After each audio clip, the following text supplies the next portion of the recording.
through teeming cities, seeking a decent hotel room, maybe. Across the Kansas plains in search of a decent meal. Discovering what makes Americans a special breed, no matter where they live, and how different their stories are. Dateline America has his familiar radio reports have now been collected in this book. And here to regale us with his adventures in person, ladies and gentlemen, please welcome Charles Kuralt. The very first story we did on the road 12 years ago was right around here at nearly this time of year. I had the conceit that if I didn't get any assignments, I could just wander out down the road in an old bus and stories would just fall into my lap. You know, that was the idea I sold CBS on.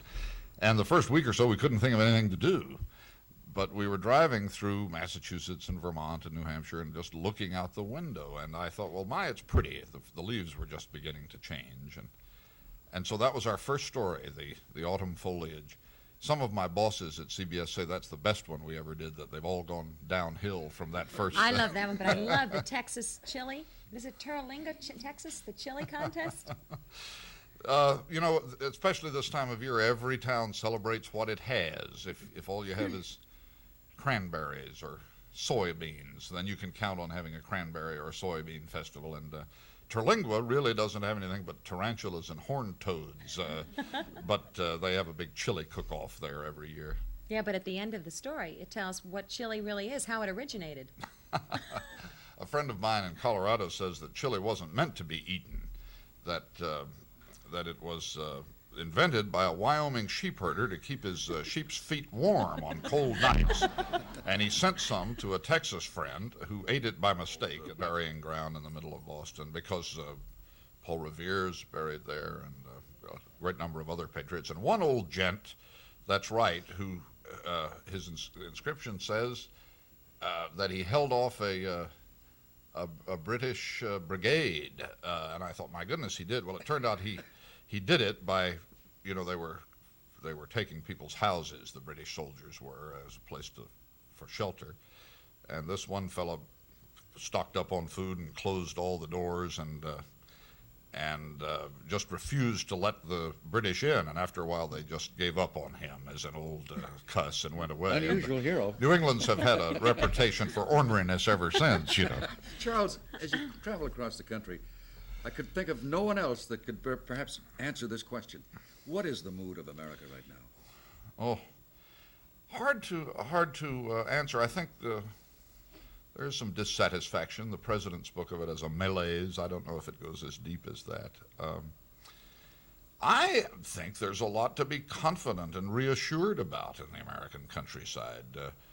We forget how much more just and humane society we are now than we were 15 or 20 years ago.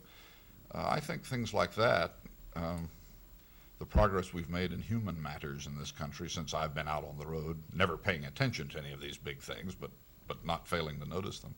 I think those things are even more important probably than the technical crises we come to. We're wonderful at solving technical problems in America, like the energy crisis. Our history is identify. You know something new that I haven't heard? Well, you know. When do we solve the energy crisis? Anytime a technical problem has been identified in America, hasn't taken us very long. We're terrific. I bet we'll live to see the day of abundant energy from unexpected sources, just because so many people are interested. But these human problems of racism and powerlessness and ugliness in the countryside, those are the things we've been reaching some solutions in your to. travels. I have to defend the president on that. I was a country boy myself in North Carolina, and not given to hallucinogenic drugs or anything like that. And I saw myself a rabbit swim one time. I didn't know they could swim. Yes, sir. I saw one swim across a farm pond when pursued by a dog. And everyone said, why, the man is crazy. Do the local townsfolk really like to tell you what they think? You can't stop them, you know.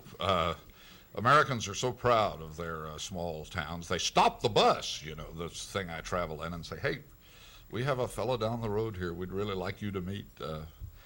You have to sort of watch that. One time we parked the bus and a woman smiled and I opened the door to accept the usual local yarn or story idea. And she said, I think I'd like a couple of loaves of rye today, please. She thought we were the bread truck. If you do the kind of stories I do, stories about characters, once you get into Maine, it's hard to get out, you know. The favorite story I ever did in Maine was about Andre, that remarkable little harbor seal who lives up there in Rockport. I met Andre when he was only about 2 years old, and I suppose there's nobody in New England who doesn't know that Andre swims around freely and bothers the boatman and is really the main attraction of the Rockport Harbor.